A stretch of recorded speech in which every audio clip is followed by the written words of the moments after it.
Gentili amici appassionati di calcio a 5, dal Paladolmen di Bisceglie Gianluca Valente vi dà il benvenuto per assistere insieme al match tra Bisceglie Femminile e Città di Falconara, gara valevole per la nona giornata del campionato di Serie A. Costruita per fare bene Vanessa, palla per Buzignani, Lisiane, Buzignani, Bisceglie in vantaggio dopo 1 minuto e 50 secondi. Parte Buzignani, 3 contro 2, apertura per Ion, tiene la palla in mezzo,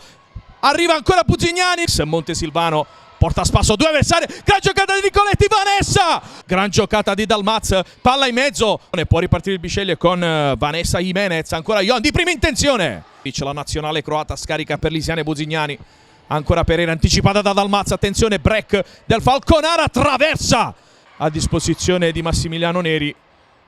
passata, attenzione in mezzo e c'è la rete dell'1-1 messa a segno da Erika Ferrara. Pereira, tiro deviato, si allontana, prende la mira, serve Ciferni, ancora in mezzo, Buzignani, palla fuori, Dalmaz, gran giocata fino a se stessa, poi il diagonale bello, Dalmaz spara la porta, si gira, parata distinto, attenzione,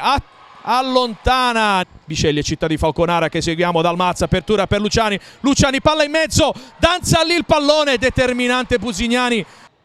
Gran giocata da parte di Nona, palla in mezzo, Pasqual sul secondo palo, Vieira, Pasqual carica il destro, Bisceglie è rintanato nella propria tre quarti campo, Pasqual ha spazio e c'è la rete di Vieira da parte del Città di Falconara.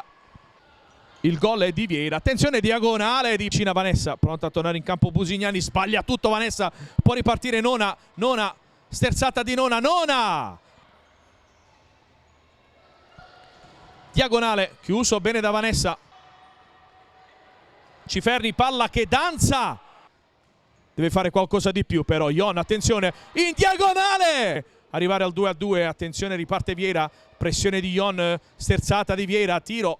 cambia con Pereira, si ferma Ion però colpevolmente, Nona cerca di superare Matjevic, palla in mezzo, Buzignani, Pereira, Luciani, lungo la parallela per Vieira che lascia sul posto Buzignani, trattenuta piuttosto evidente, giusta la munizione, serve ancora Vieira, palla in mezzo, Luciani sbaglia il controllo, allontana Ion, poi il diagonale di Pereira, ancora Oselame, ancora e poi c'è la rete del 3-1 messa a segno da Sofia Luciani.